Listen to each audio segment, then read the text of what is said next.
ଯାଇଛି ଗୋପାଳ ସଂହିତାରେ, ଗର୍ଗ ସଂହିତାରେ ଏବଂ ଅନ୍ୟାନ୍ୟ ପୁରାଣ ମାନଙ୍କରେ ବର୍ଣ୍ଣନା କରାଯାଇଛି ଯେ ଗୋଲକ ବୃନ୍ଦାବନର ବାହ୍ୟ ଆବରଣରେ ବାହ୍ୟରେ କଣ ହୁଏ, ଭଗବାନଙ୍କର ଅଙ୍ଗ ଜ୍ୟୋତି ରହିଛି, ବ୍ରହ୍ମ ଜ୍ୟୋତି। ଏବଂ ସେଥିରେ କଣ ହୁଏ ନା ବିଭିନ୍ନ ପ୍ରକାର ମନ୍ତ୍ର ମଧ୍ୟ ରହିଛି। ଆପଣ ଭବିଷ୍ୟତରେ ଯେତେବେଳେ ଭକ୍ତିର ଅଗ୍ରଗତି କରିବେ ବା ଯେତେବେଳେ ବ୍ରାହ୍ମଣ ଦୀକ୍ଷା ନେବେ ସେତେବେଳେ ଏଇସବୁ ଜିନିଷ ଜାଣିପାରିବେ ଏବଂ ୟାକୁ ଭକ୍ତମାନେ କଣ କରନ୍ତି, ଚିନ୍ତନ ମଧ୍ୟ କରନ୍ତି, ଧ୍ୟାନ ମଧ୍ୟ କରନ୍ତି। ତେଣୁ ଠିକ ସେଇଭଳି ଭାବରେ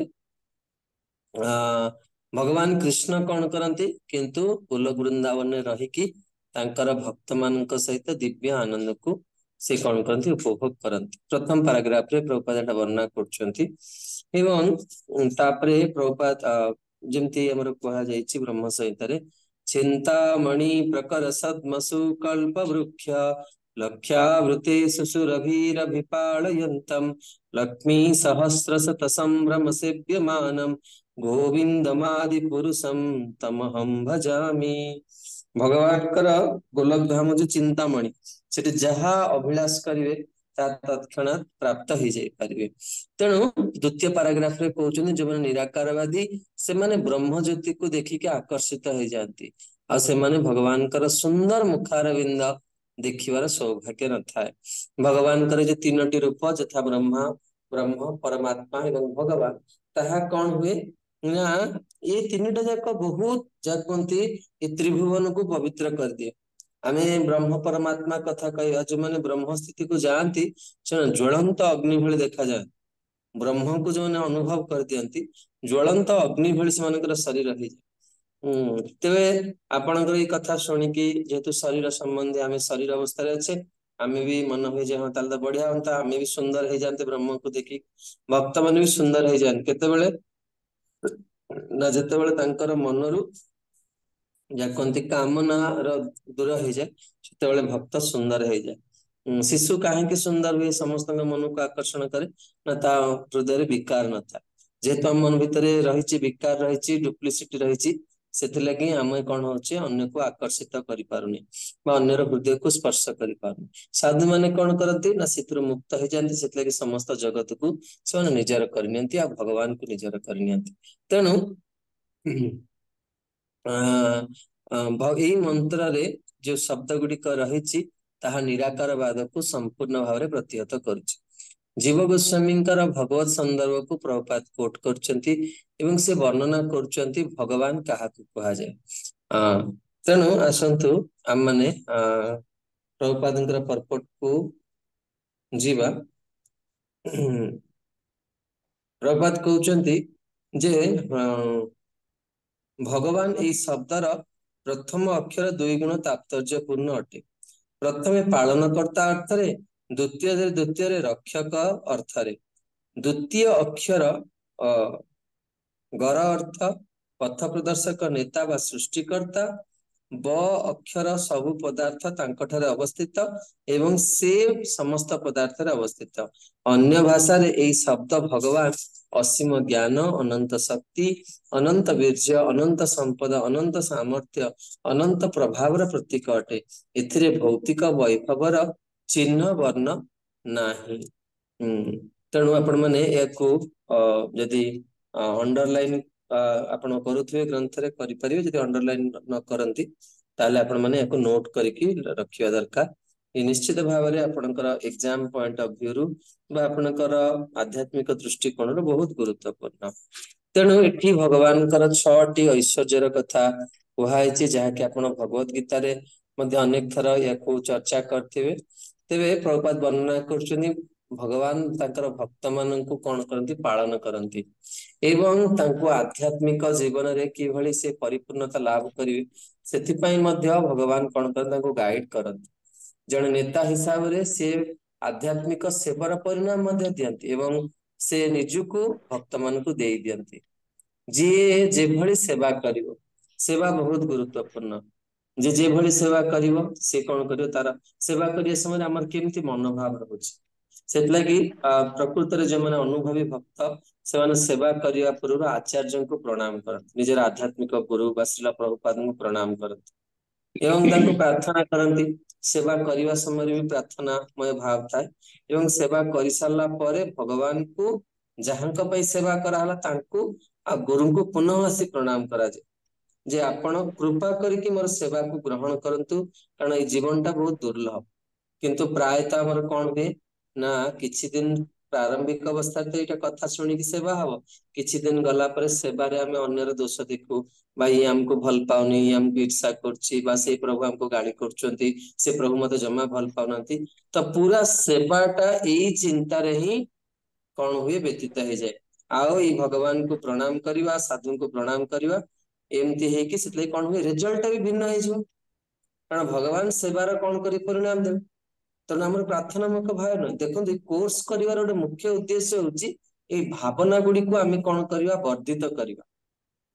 एटा प्रकृत कोर्स वास्तव में बाकी निजर पात्रता अनुसार आपणकर जी भगवान कृपारू पूर्व जन्म संस्कार जार पात्रता से भाव में कौन करेंगे श्लोक को विषय को मन रखिए किंतु प्रकृत कोर्स जो उद्देश्य जड़े भक्ति शास्त्री विद्वान ब्राह्मण जहाँ कहुए से कौन ना भावना आम कृष्ण भावनामृत सदस्य आमर भावना को विकसित करने ये गोटे बहुत सुंदर सुजोग तेणु धीरे धीरे आम ये सब जिन फसी जाऊ एवं आमर रिजल्ट उद्देश्य नहीं कि आसते गोटे रिजल्ट बाहर बेलू पूरा अलग है बाहरुचे तेणु ये प्रभुपाद कहते भगवान तांकर भक्त मानकर आध्यात्मिक सेवार फलाफल दियंती एवं जे जिते निष्काम भाव में करता भगवान निजक दे दियंती से भक्तों को साहाय्य करती जहाँ फल भक्त तांको सामना सामने देखि पारिबो से भक्तों को कृपा करिकि तांकर धाम गोलोक वृंदावन को नहीं जाती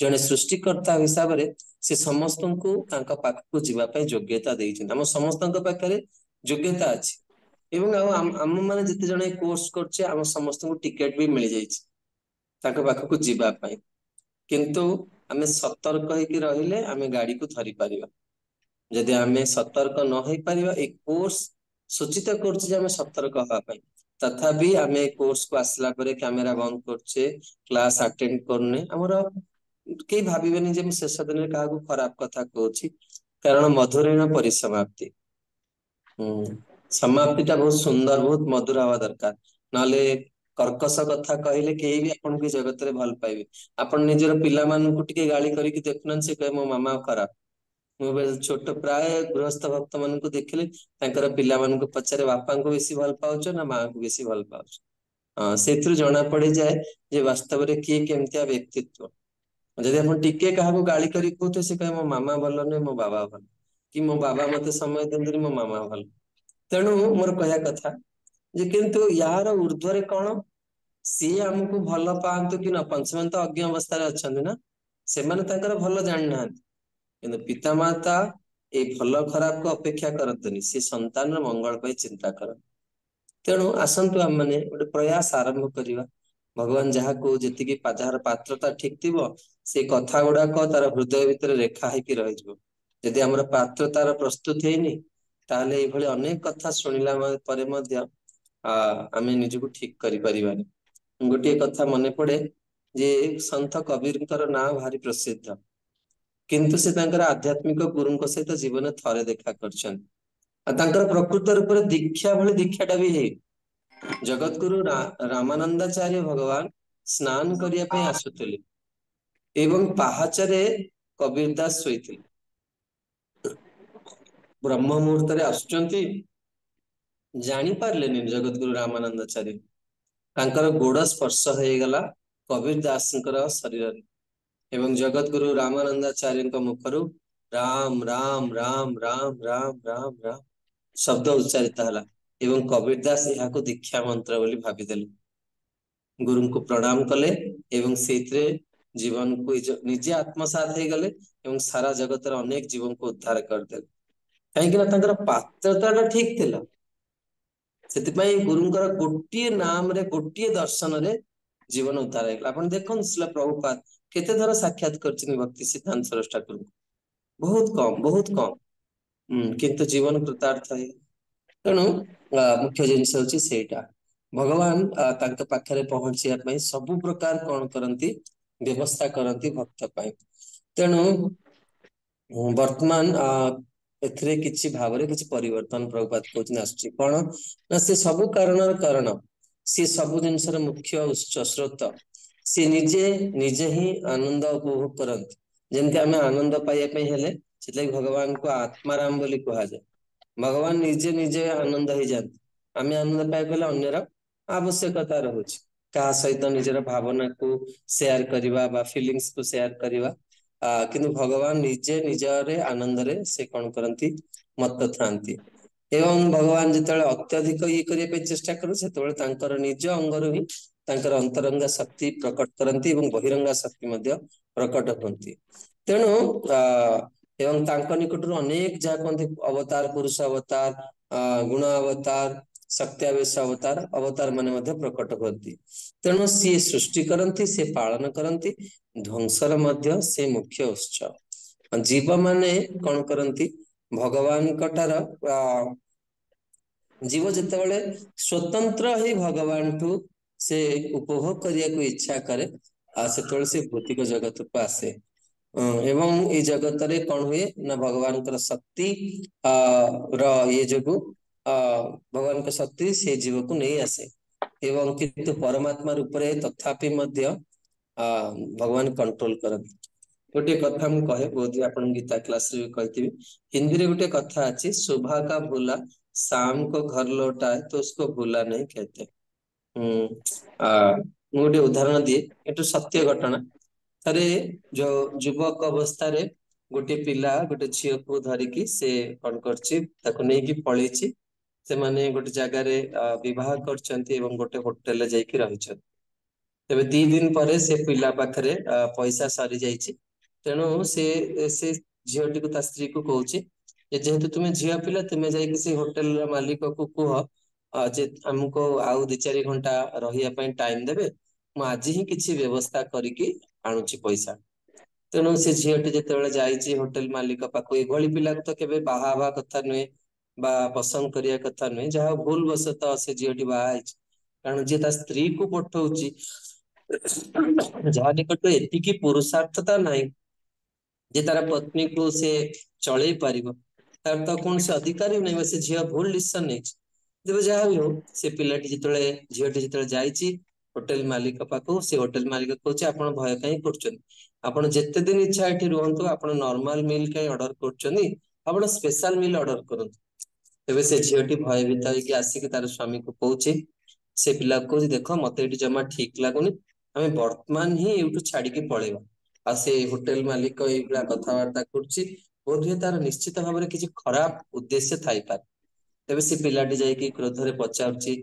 जे आपण काहेकि एमती मोर पत्नी को कहले तेणु से कहूछि जे नाइ नाइ आपण किछि भूल बुझंतुनी आपणकर बापा एठिके आस्थिले आ से पैसा डिपोजिट करिके जाइछंती आपण जेते दिन इच्छा एठी रुहंतु आ जहा मील खाଇବା कथा खुशी रे खांतु खुशी रे रुहंतु तो आमे जानिने जे हमर पितामाता किभଳି भगवान किभଳି किंतु भगवान आम पई बहुत सुंदर व्यवस्था करिके रखिछन प्रति जोनि रे से व्यवस्था करथिले आज भी व्यवस्था कर भगवान सब भक्त मान को पालन करती आम दृढ़ विश्वास रखा दरकार ताहले आमे बहुत आनंद रे ए जीवन को कटई पारिबा तेणु प्रभुपाद कहउचंदी जे जीव जो जगत को आसे परमात्मा रूप में जीव को नियंत्रण करती देखो हम जितेबाला भी खराब काम करवा आपण मनकर समस्त अनुभूति थी बाह्य जगत रे भी जिते कौन भूल काम हो जाए भितर गोटे आवाज आसे प्रम्पटिंग आसे तुम्हें भूल करछ जो भक्त है आहरी अधिक आसो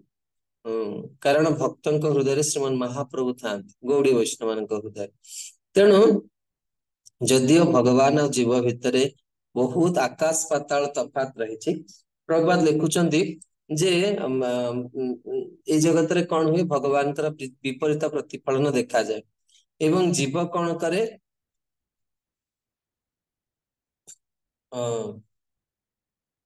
जीव निकट को जो भगवान कर दिव्य आलोक को से बहुत गुरुत्व दिए किंतु भगवान कृष्ण होचन से ब्रह्म परमात्मा मूल स्रोत से समस्त जीवंकर स्रोत से जगत रे जहा किछि अछि तार मूल स्रोत जे जिनसट को बुझी पारे से भक्त हो जाए एवं सी भगवान के प्रति कृष्ण के प्रति आसक्त हो जाए प्रति मुहूर्त रे भक्त हमारा आनंद उठाए आउ आनंदटा केमती उठाए ना भगवान गुणगान करी।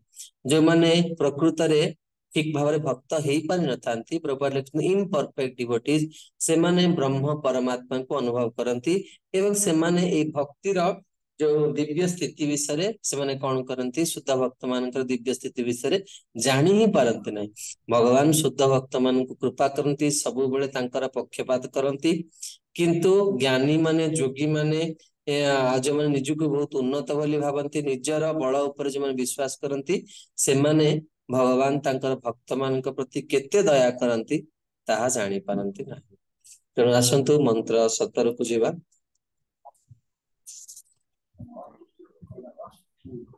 बहुत गुरुत्वपूर्ण मंत्र। वायुरनील अमृतम मथेदम भस्मांतम शरीरम ओम क्रतोस्मरा कृतस्मरा क्रतोस्मरा कृतम स्मरा। हिरण्मय गौरांग प्रभु।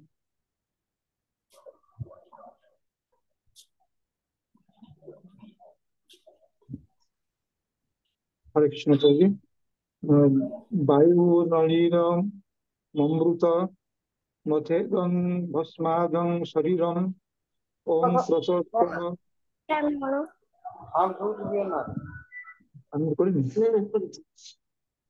ओम क्रतोस्मर कृतस्वरम क्रतस्मर कृतं स्वर। रंजन पति प्रभु मंत्र पढ़ो।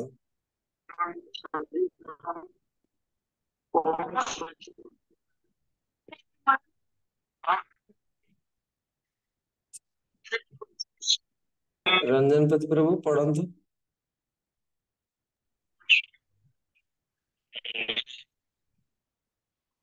आपनकर आवाज आसु ठीक अछि कोन आपन प्रॉब्लम रहउछ तो आपन वॉइस।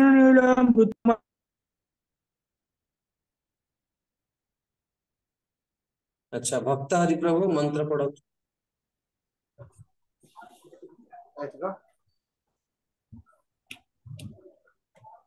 प्रभु अनम्यूट करंत आपन म्यूट अछंत।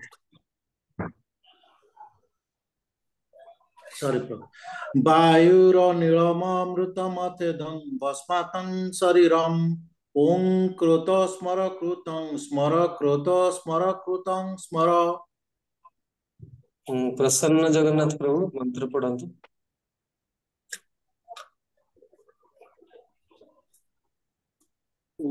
उत्साहं मंत्र 17 प्रभु। शरीरम ओ व्रतो तारकृता तारकृता तारकृता तार। अच्छा योगेश गोपीनाथ प्रभु।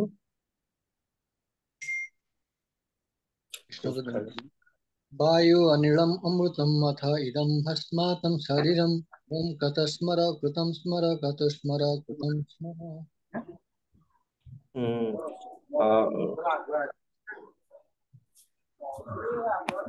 गायत्री देवी दासी।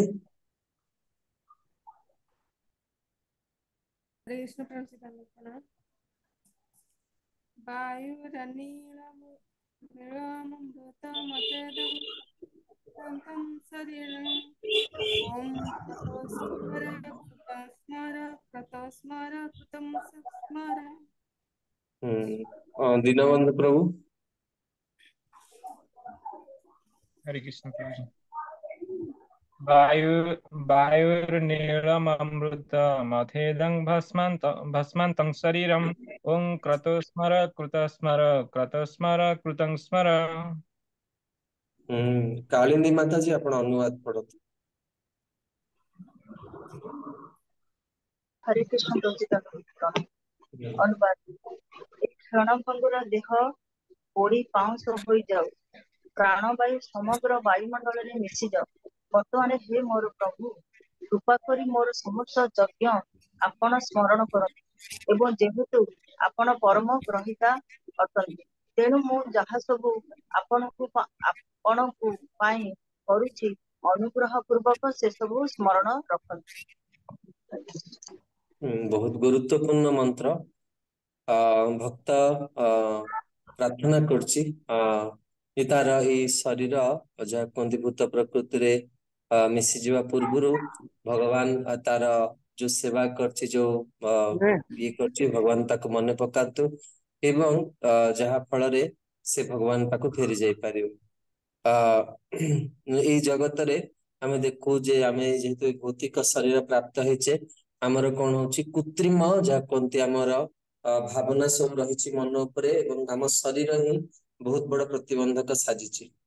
भौतिक भूत प्रकृति बहुत चतुरतार सहित ये सबु जहा कोनती स्थिति सृष्टि करुछि। शरीर र विभिन्न प्रकार जेहेतु आमर शरीर अछि शरीर विभिन्न प्रकार इच्छा अछि किंतु हम देखिवा जे मनुष्य पक्षरे मांस खाइबार कौनसी आवश्यकता नाही। से शाकाहार भोजन करके भी तार जीवन को बहुत सुंदर भाव निर्वाह करि परिबो। किंतु एई जगत रे एमिति नियम गोटिए शरीर परे आ गोटिए शरीर प्राप्त हो जहा शंकराचार्य कहते पुनरपि जन्मम पुनरपि मरणम पुनरपि जननी। जगत सृष्टिटा एमती भगवान करछन्ति लोक भी आपण देखिबे आपण देखंतु लोक कोन आपण को कहिबे आपणक शरीर एमती माने परिस्थिति एमती जेते बेले आपण कोनसी आत्मार कल्याण पई कार्य करिवे आपणक शरीर प्रथमे आपणकर मन ताको विरोध करी एते समय कहीं जप करछु एते समय कहीं एते शीघ्र कहीं सकाळ उठु देह खराब हे जिवो आ बुढ़ा हेले कौन करिव तेणु मन ही प्रथम विरोध करिया नेगेटिव थॉट्स कौन हम आसियो मन रे। किंतु वास्तव रे प्रकृत रे बुद्धिमान काम कौन ना आमे भगवत धाम को फेरी जावा दरकार जोठी आमर शाश्वत रूप रही जोठी शाश्वत स्थिति आउ जोठी गले आमे केबे जगत को फेरी आसिया कथा नहीं। प्रकृत रे बुद्धिमान व्यक्तिर एटा होची कार्य जे से कौन करिवो ना आध्यात्मिक स्थिति रे रहिबा। आध्यात्मिक स्थिति केतले रहिबो ना जेतले से कृष्णंकर शरणापन्न हो। तेणु भगवान कर जो ब्रह्म ज्योति रही ताहा मध्य आध्यात्मिक चित्कण रे परिपूर्ण किंतु सेतु मध्य पतनर संभावना रही कारण ब्रह्म ज्योति परिपूर्णता नुहे। आमे देखिवा जे आध्यात्मिक सेवा रे कौन हुए आमे बहुत आनंद प्राप्त करू। प्रभुपाद वर्णना करछन्ति भक्त माने भगवान को मृत्यु समय एई भली प्रार्थना करती जहा फल से माने भगवत धाम को फेरी जाई पारंती। आ से माने केमती भगवत धाम को फेरंती ना भगवान कृष्ण को से स्मरण करती एवं एई जो कृष्ण स्मरण एथि गुरुत्वपूर्ण जे भगवान को स्मरण करिया मात्रे आमे कौन करू भगवान का धाम को जाई पारिबु। किंतु जो माने संसार रे कर्म रे व्यस्त कर्मी माने से माने भौतिक कार्यकलाप को मने पकांती सेथि पई से माने पुनः आउ थरे भौतिक शरीर को प्राप्त करती। पशु पक्षी माने से माने कौन करती मनुष्य भली एमती मृत्युर तांकर सौभाग्य नाही। ये सब जिनस एक स्वप्न भली सेमती हम देखिवा जे जदि हमर मन रे भौतिक इच्छा भरी रही ताले आमे बारंबार आउ थरे जगत को आसीबा आमे आध्यात्मिक शरीर प्राप्त करि परिबा नाही। तेणु जड़े भक्त हिसाब रे आमे कृष्ण को मन पकेवा दरकार कारण जदि हमें भगवान को जड़े भक्त है मन न कई पारे कृष्ण को ताले कृष्ण कौन करती कृपा करिक से भक्त को मन पकाती। एटा भक्तिर सुविधा यदि आमे तांको मन पक सी हमको मन पकाती।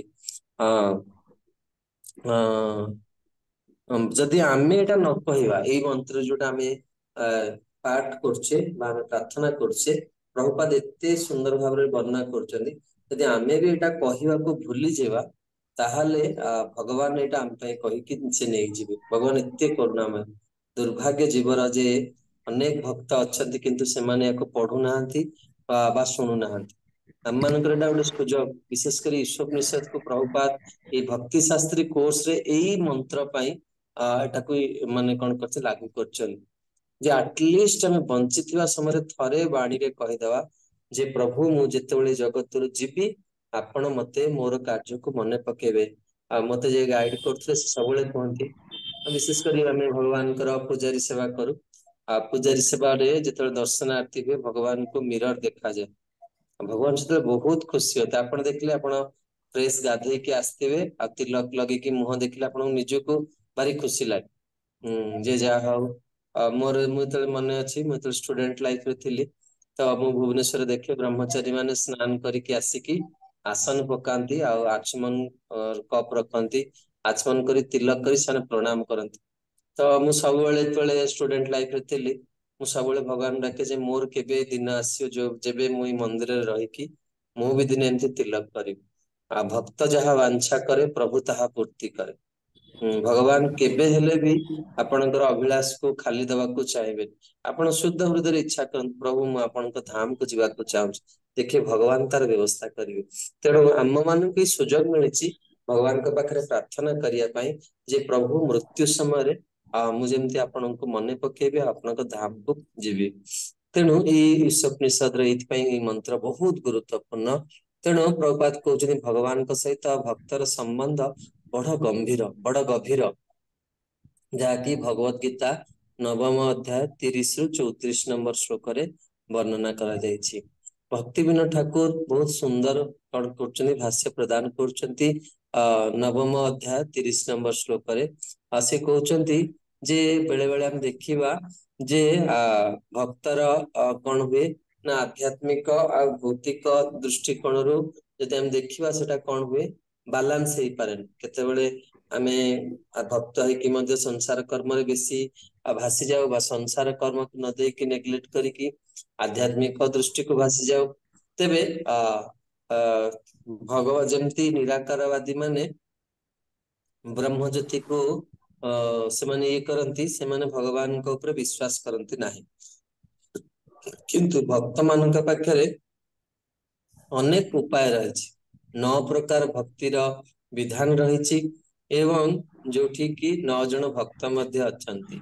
तेबे जने जदि भक्त मानकर प्रतिदिन भगवान कर संपर्क रे आसे ताहले तार जीवन शेष से लगी नित्यम भागवत सेवा प्रतिदिन भक्ति को बड़ श्रद्धा विश्वास सहित करने दरकार।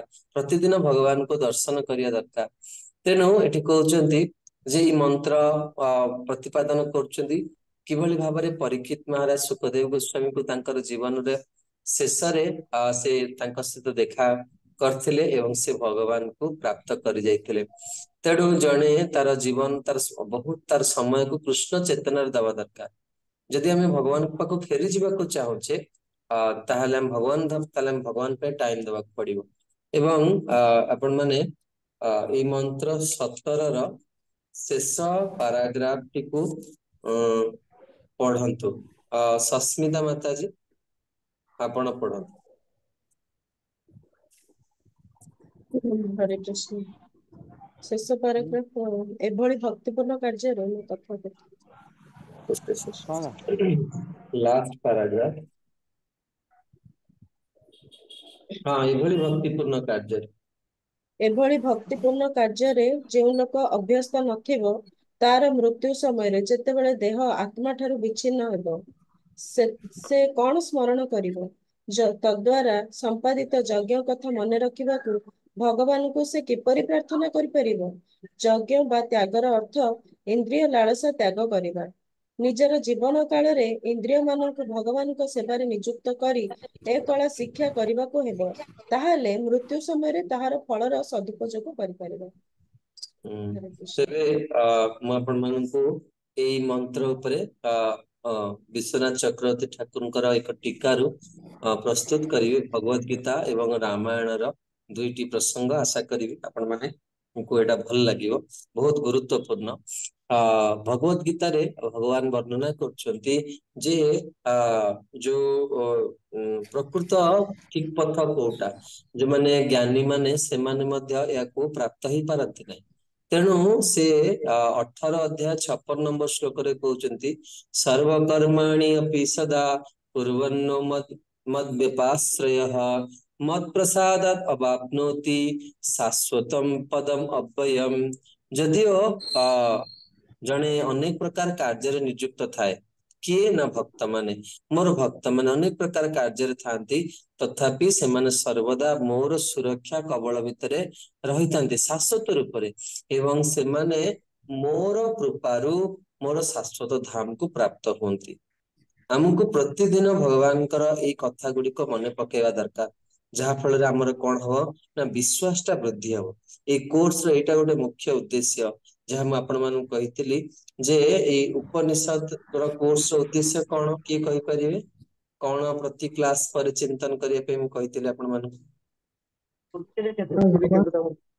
ଯାଇପାରିବା ଭଗବାନଙ୍କୁ କେତେ ନିଜ ଉପରେ ଦେଖିପାରିବା ହଁ ଭଗବାନଙ୍କର ଆହୁରି ନିକଟତର ହେଇପାରେ ତେଣୁ ଯେତେବେଳେ ଆମେ ଏଇ କଥା ଗୁଡିକ ଶ୍ରବଣ କରିବା ଆମେ ହୃଦବୋଧ କରିପାରିବା ଯେ ଭଗବାନ ପ୍ରକୃତରେ ଆମକୁ କେତେ ଭଲ ପାଆନ୍ତି ତେଣୁ ବିଶ୍ୱନାଥ ଚକ୍ର ଠାକୁର ଲେଖୁଛନ୍ତି ଆ ଯେ ଅର୍ଜୁନ କହୁଛନ୍ତି ଯେ ପ୍ରଭୁ ଏଇଟା ଗୋଟେ ବାସ୍ତବ କଥା ଭଳିଆ ଲାଗୁନି ହଁ କି ନାଇଁ ଆମେ ସାରା ଜୀବନ ଅଲଗା କାର୍ଯ୍ୟରେ ନିଯୁକ୍ତ ରହିବା ଏବଂ କେମିତି ଭଗବତ ଧାମକୁ ଯାଇପାରିବା କିଛି ଗୋଟେ ପ୍ରାକ୍ଟିକାଲ ରହିବା ଦରକାର ନା ଭଗବାନଙ୍କ ପାଇଁ କିଛି କରିବା ବା କିଛି ବଡ କାର୍ଯ୍ୟ କରିବା ଯାହା ଫଳରେ ଆମେ ଭଗବାନ ପାଖକୁ ଯାଇପାରିବା ଏଟା ଗୋଟେ ଅର୍ଜୁନ ପ୍ରଶ୍ନ କରୁନି ପ୍ରଭୁ ଗୋଟେ ବାସ୍ତବ ଭଳି ଲାଗୁନି ତେଣୁ ଯେମିତି ଜ୍ଞାନୀ ମାନେ କଣ କରନ୍ତି ଅ ଅନେକ ଥର ଜନ୍ମ ହୁଅନ୍ତି ଏବଂ ସେମାନେ ବହୁତ ମାନେ ଅଷ୍ଟରଟି ତପସ୍ୟା କରନ୍ତି ଏବଂ ବହୁତ କଷ୍ଟ ସ୍ୱୀକାର କରନ୍ତି ତାପରେ ଯାଇକି ସେମାନେ ଅ କଣ ହୁଅନ୍ତି ଏଇ ଜିନିଷଟାକୁ ପ୍ରାପ୍ତ କରିପାରନ୍ତି ଭକ୍ତ ମାନେ କଣ ସାଧାରଣ କିଛି ଜ୍ଞାନ ପ୍ରାପ୍ତ କରିଯାଇକି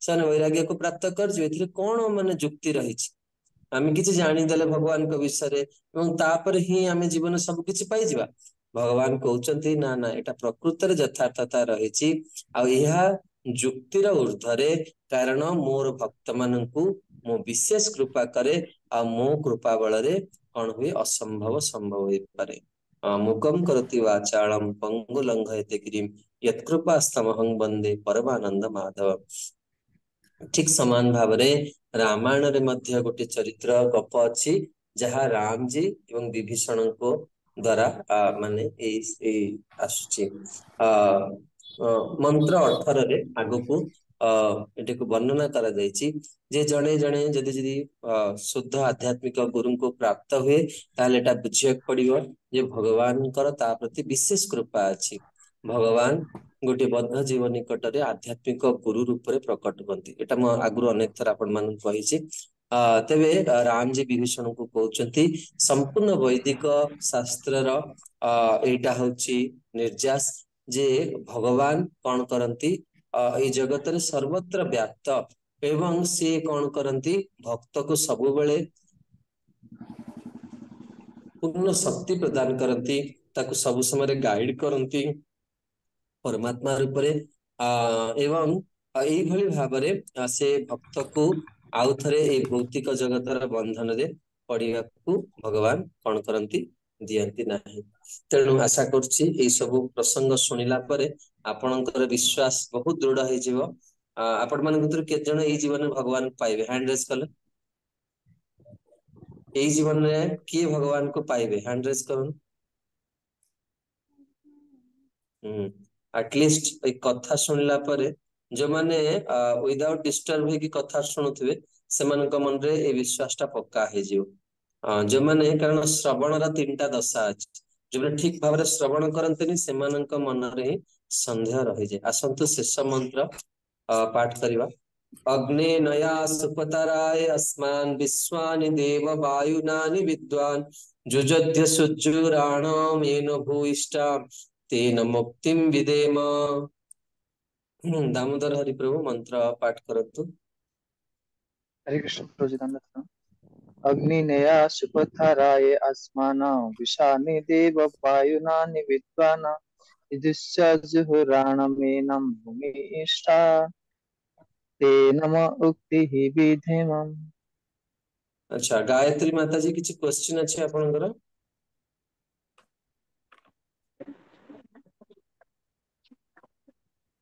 हरे कृष्ण गायत्री माता जी हरे कृष्ण प्रभु किसी प्रश्न अच्छे आपनकर नहीं ठीक है सीता वल्लभ प्रभु आपण पढ़ंतु प्रभु जी मंत्र एक पढ़ंतु हाँ हरे कृष्ण प्रभु जी हाँ cool। हाँ प्रभु जी मोर प्रश्न थिला कि टिके एई मंत्रटा पाठ करा जाऊ तापर लास्ट को मैं आपनको टाइम देबी पचारिया पे सीता वल्लभ दास आपण पढ़ंतु पाठ करंतु मंत्रटा हरे कृष्ण प्रभु जी एटा एई फोन टा गायत्री माता जी मु धरिଛି ओ अच्छा ठीक ठीक ठीक कल्याणी सखी माता जी आपण पाठ करतु मंत्र। हरे कृष्ण। मंत्र अर्थः अग्नेनाय सुपथाराय अस्मान् विश्वानि देव वायुनानि विद्वान् युजोध्य सुजुहुराणमेनो भूयिष्ठां ते नमोक्तिं विधेम। अनुवाद पढ़िए। ना माता जी निरुपमा माता जी आपण मंत्र पढ़ंतु। हरे कृष्ण प्रभु दंडवत अग्नेनाय सुपथाराय अस्मान् विश्वानि देव वयुनानि विद्वान् जुजोध्य सुजानमेन विष्ठं ते नम भक्तिं विदेम। उषाराणी माता जी। हरे कृष्ण उषाराणी माता जी। हरे कृष्ण प्रभु जी दंडवत प्रणाम। धन्यवाद। अग्ने नयस्काराय अस्मान् विश्वानि देव वयुनानि विद्वान् युजुध्य सुजुह प्राणमेन भूयिष्ठं ते नम उक्तिं विधेम। बहुत सुंदर। जमुना देवी दासी। हरे कृष्ण जमुना। सुपथाराय अस्मान् विश्वानि देव वायुनानि विद्वान् जुजोध्य सुजुहुराणमेनो भक्तिं विधेम। विजयश्री माता जी। हरे कृष्ण। हरे कृष्ण विजयश्री माता जी।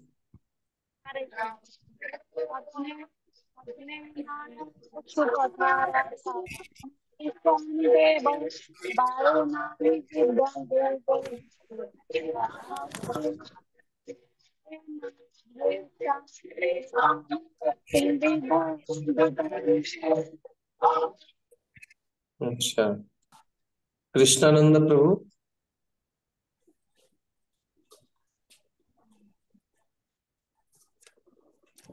कृष्णानंद प्रभु। राधा जीवन प्रभु।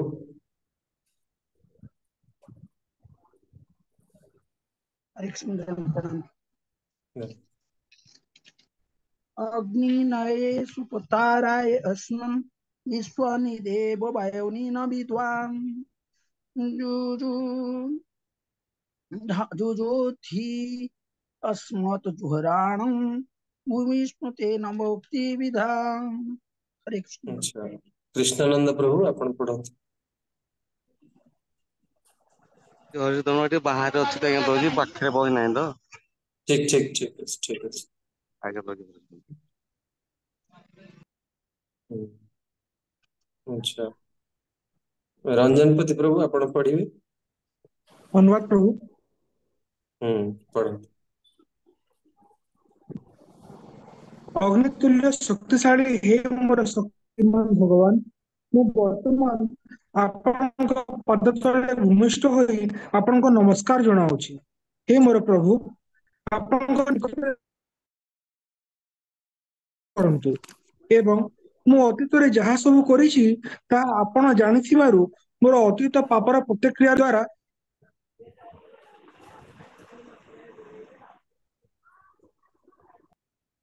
ठीक अच्छे कालिंदी माता जी आपण पढ़ंतु। आउथरे अनुवाद प्रभुकर भयस आसी। अग्नितुल्य शक्तिशाली हे मोर सर्वशक्तिमान भगवान मु वर्तमान आपणक पाद तले भूमिष्ठ होई आपणको नमस्कार जनाउछि।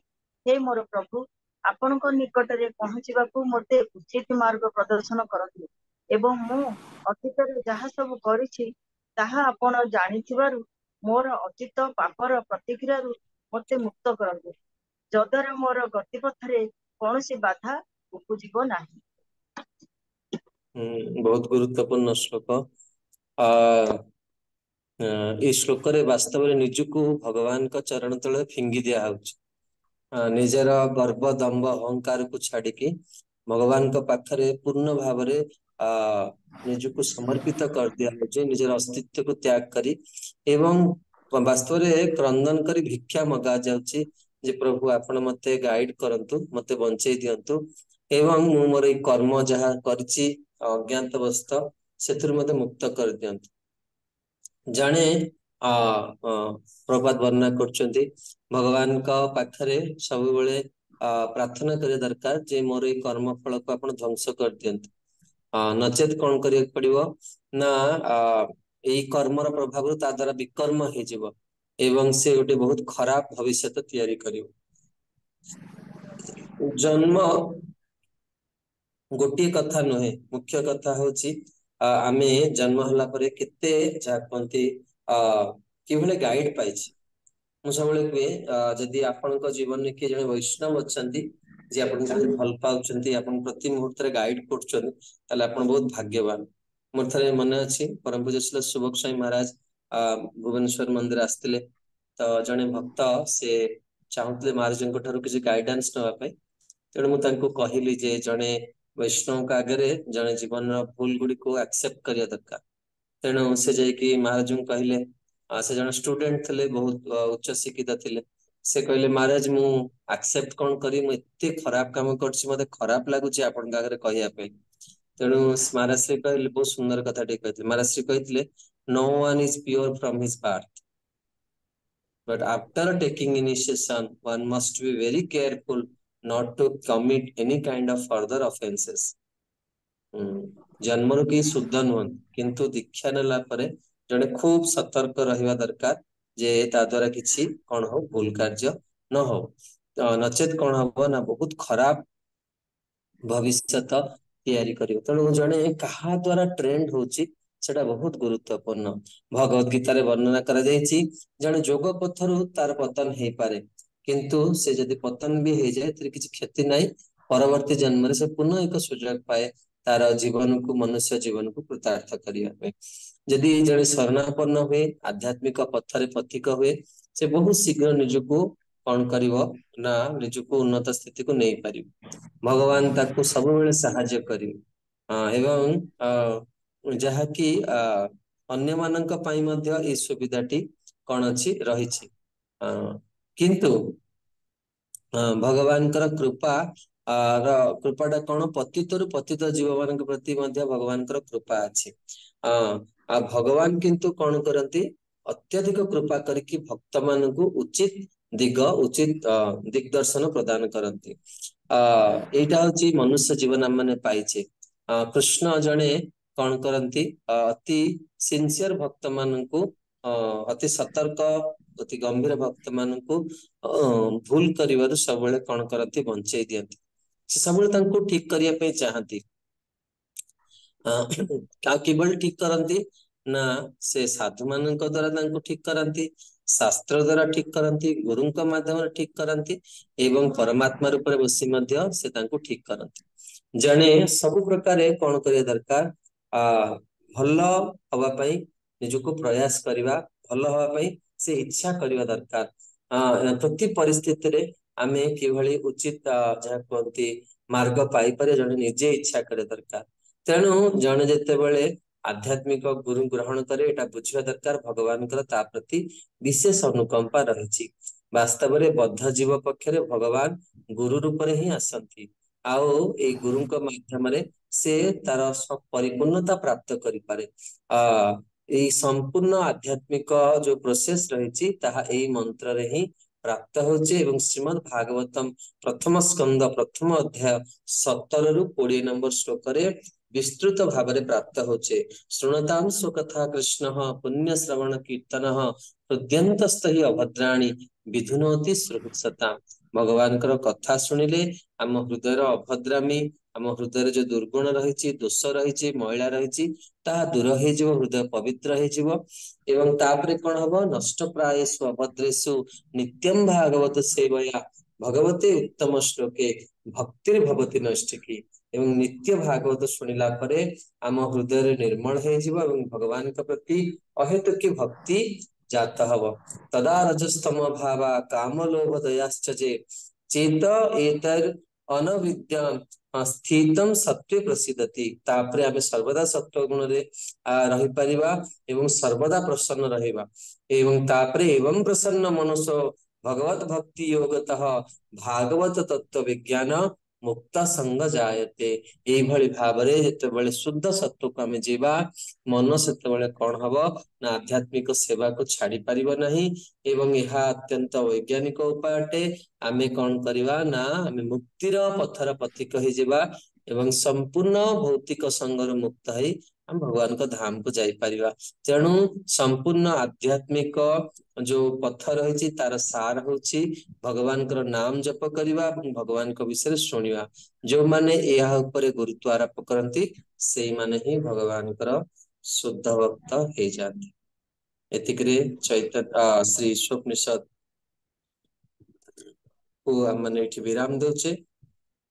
ମୋର ଯେଭଳି ପାତ୍ରତା ଥିଲା ମୁଁ ପ୍ରୟାସ କଲି ଆପଣ ମାନଙ୍କୁ ଆଚାର୍ଯ୍ୟ ମାନଙ୍କର ଟୀକା ପ୍ରଭୁପାଦଙ୍କର ଭାଗକୁ ସିଷ୍ଟମେଟିକାଲି ମୁଁ ଯେଭଳି ପ୍ରସ୍ତୁତ ହେଇଥିଲି ଆପଣ ମାନଙ୍କ ପାଖରେ ରଖିବା ପାଇଁ ଆଶା କରୁଛି ଯେ ଏଇଟା ଗୋଟେ ଆରମ୍ଭ।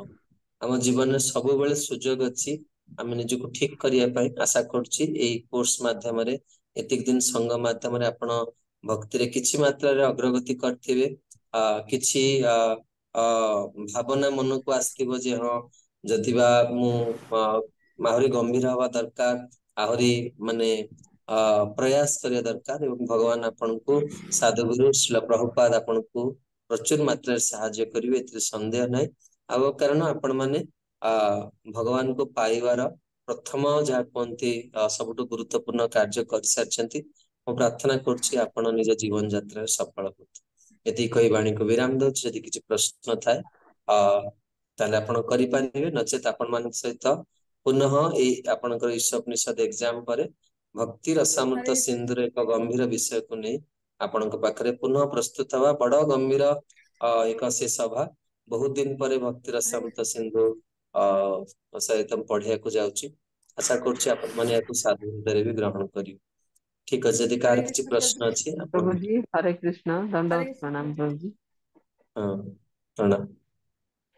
ପ୍ରଭୁଜୀ ଲାଷ୍ଟ କ୍ଲାସରେ ଗୋଟେ ପଢା ହେଇଥିଲା ଜୀବନର 6ଟା ମୌଳିକ ସତ୍ୟ। ମୁଁ ହୁଁ କିଛିଟା ଲେଖିଛି, କିଛିଟା ଲେଖି ପାରିନି। ଯେମିତି ଜନ୍ମ ହେବା, ବୁଦ୍ଧି ପ୍ରାପ୍ତ, ହୁଁ ବାର୍ଦ୍ଧକ୍ୟ, ମୃତ୍ୟୁ, ମାନେ ହୁଁ ଆଉ ହୁଁ ଦିଟା ଲେଖିନି ପ୍ରଭୁଜୀ। ପ୍ରଥମେ ଜନ୍ମ ପରେ ଆମେ ଯାହା କହନ୍ତି ବାଲ୍ୟ ଅବସ୍ଥାରେ ରହୁଛେ।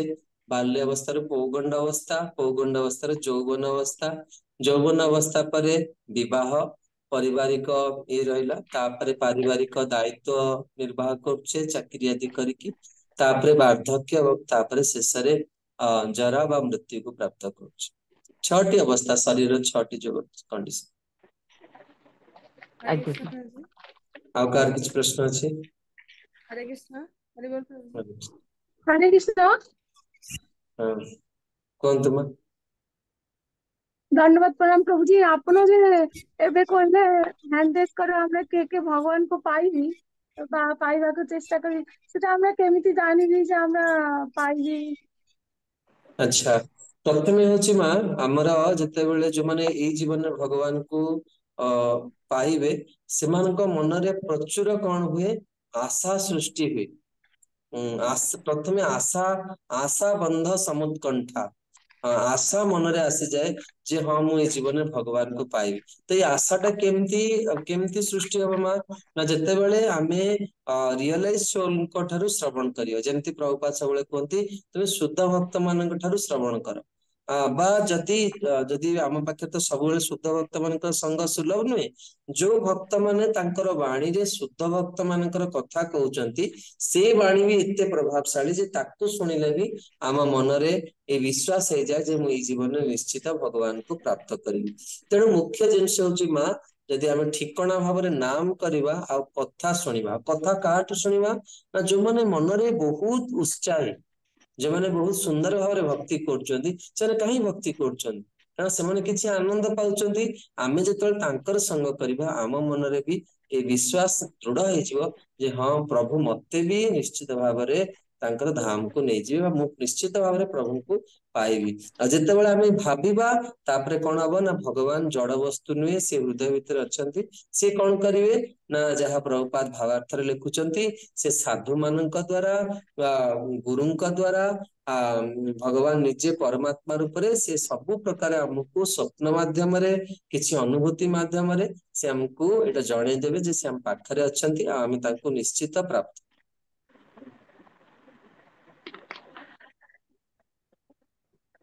ଠିକ ଅଛି ମାତାଜୀ। ଆଉ हरे କାହାର कृष्ण କିଛି? प्रभु जी। हरे कृष्ण ହଁ प्रभु जी। ହଁ ମୋ ପ୍ରଶ୍ନ ହଉଛି ଯେ ବ୍ରହ୍ମ ଜ୍ୟୋତି ଆଉ ପରମାତ୍ମା ଉପଲବ୍ଧି ଆଉ ଭଗବାନ ଉପଲବ୍ଧି, ଏ ଖାଲି ଉପଲବ୍ଧି ଏଇଗୁଡାକ ଉପଲବ୍ଧି ନା ଭଗବାନ ତିନି ରୂପରେ ହିଁ ପ୍ରକାଶ ପାଉଛନ୍ତି? ନା ନା ଉପଲବ୍ଧି ମାନେ ପ୍ରଭୁ ପ୍ରତ୍ୟେକଟି କେସରେ ଯେମିତି ଭଗବାନଙ୍କୁ ଭକ୍ତ କଣ କରେ ନା ଡାଇରେକ୍ଟ ଦେଖିପାରେ। ସପ୍ତମ ସ୍କନ୍ଦ ଭାଗବତରେ ପ୍ରହ୍ଲାଦ ମହାରାଜ କହୁଛନ୍ତି ପ୍ରତ୍ୟକ୍ଷ ଅବଗମମ୍ ଧର୍ମମ୍ କର୍ତ୍ତୁମ୍ ସୁସୁଖମ୍ ଅଭୟମ୍। ଦେଖନ୍ତୁ ଭଗବାନ ସମସ୍ତଙ୍କୁ ନିଜ ନିଜ ସ୍ଥିତି ଅନୁସାରେ କିଛି ଅନୁଭୂତି ଦଉଛନ୍ତି। ଯଦିଓ ଏଇ ଅବସ୍ଥାରେ ଆମେ ଡାଇରେକ୍ଟ ଭଗବାନଙ୍କୁ ଦେଖିପାରୁନି, ଫେସ ଟୁ ଫେସ ଦେଖିପାରୁନି, କିନ୍ତୁ ପ୍ରସାଦ ପାଇଲା ବେଳେ ଆମକୁ ଆନନ୍ଦ ଲାଗୁଛି, କଥା ଶୁଣିବାରେ ଆମକୁ ଆନନ୍ଦ ଲାଗୁଛି, କୀର୍ତ୍ତନରେ ଆମକୁ ଆନନ୍ଦ ଲାଗୁଛି, ଭଗବାନଙ୍କୁ ଦେଖିବାରେ ଆମକୁ ସୁନ୍ଦର ବିଗ୍ରହ ଦେଖିବାରେ ଆନନ୍ଦ ଲାଗୁଛି। ତ ଏଇଟା ଭଗବାନଙ୍କର ପ୍ରାଥମିକ ଅନୁଭୂତି। ଧୀରେ ଧୀରେ ଯେତେବେଳେ ଅନ୍ତଃକରଣ ଶୁଦ୍ଧ ହେଇଯାଏ, ଆମେ ବହୁତ ମାନେ ସୁନ୍ଦର ଭାବରେ ନାମ କରୁ କି ବହୁତ ଗମ୍ଭୀରତାର ସହିତ କଥା ଶ୍ରବଣ କରୁ, ସ୍ୱପ୍ନରେ ଭଗବାନ ଆସନ୍ତି। ସ୍ୱପ୍ନରେ ବି ଯେ ଭଗବାନଙ୍କୁ ଦେଖିବ ନା ତାର ମନ 3 ଦିନ ପର୍ଯ୍ୟନ୍ତ ସେ ସଂସାର ଲୋକ କାହାକୁ ଦେଖିପାରିବନି, ଏତେ ଆନନ୍ଦ ଅଛି। ଆପଣ ଧୀରେ ଧୀରେ ଭକ୍ତିର ଅଗ୍ରଗତି କଲେ ବୁଝିବେ। ତେଣୁ ବ୍ରହ୍ମଜ୍ୟୋତି ବି ସେଇଭଳି। ଭଗବାନ ଯେକୌଣସି ରୂପରେ, ଭଗବାନ କେବଳ ଭକ୍ତ ମାନଙ୍କୁ କୃପା କରୁଛନ୍ତି ନାହିଁ, ଭଗବାନ କହୁଛନ୍ତି ନା ସମହଂ ସର୍ବଭୂତେଷୁ, ଭଗବାନ ସମସ୍ତଙ୍କ ପ୍ରତି। ବ୍ରହ୍ମଜ୍ୟୋତି ଯୋଉମାନେ, ବ୍ରହ୍ମଜ୍ୟୋତି ସାଧାରଣ ଜିନିଷ ନୁହେଁ, ବହୁତ ଉନ୍ନତ ସ୍ଥିତିର କଥା। ହୃଦୟ ଯେତେବେଳେ ବହୁତ ନିର୍ମଳତା ହବ ନା ସେତେବେଳେ ଯାଇକି ଜଣେ ଏଇ ସ୍ଥିତିକୁ ଯାଇପାରେ। ଆମମାନେ ସବୁ ଏଇ ସ୍ଥିତିକୁ ପୂର୍ବ ଜନ୍ମରେ ସାରିକି ଆସିଛେ, ସେଥିଲାଗି ଏବେ ଭକ୍ତି ପାଇଁ ଭଗବାନ ଗୋଟେ ସୁଯୋଗ ଦେଇଛନ୍ତି। ତେଣୁ ପ୍ରଭୁ ସବୁଥିରେ ଅନୁଭୂତି ଅଛି, କୋଉଥିରେ ଏମିତି ଅନୁଭୂତି ନାହିଁ ବୋଲି ନାହିଁ। ଠିକ ଅଛି, ଆଉ କାହାର କିଛି ପ୍ରଶ୍ନ ଅଛି? ଭାଇ ଅଟା ଥିଲା ପରା। ଠିକ ଅଛି, ବାଣୀକୁ ଏଠି ବିରାମ ଦବା। ଆପଣ ମାନେ କୃତକାର୍ଯ୍ୟ ହୁଅନ୍ତୁ, ଆପଣଙ୍କର ଏକ୍ସାମ ହବ। ଆପଣ ପ୍ରଭୁ ଆପଣଙ୍କୁ ଫର୍ଦର ଇନଫର୍ମେସନ ଦେବେ ଏବଂ ସେ ଯେତେବେଳେ ମତେ କହିବେ ଆମମାନେ ଆରମ୍ଭ କରିବା ଭକ୍ତିର ସାମ୍ପ୍ରଦାୟିକ ସିନ୍ଧୁ। ହରେ କୃଷ୍ଣ କୃଷ୍ଣ କୃଷ୍ଣ ହରେ ହରେ, ହରେ ରାମ ରାମ ରାମ ହରେ ହରେ। ଶ୍ରୀ ଶ୍ରୀ कृष्ण बलराम की जय। महाप्रभु जगन्नाथ बलदेव सुभद्रा सुदर्शन देव की जय। राधा गोपीनाथ श्रीमन महाप्रभु की जय। गौर नित्यानंद प्रभु की जय। जगत गुरु श्रील प्रभुपाद की जय। वंशा कल्पतरुभ्यश्च कृपा सिन्धुभ्यैव च पतितानां पावनेभ्यो वैष्णवेभ्यो नमः।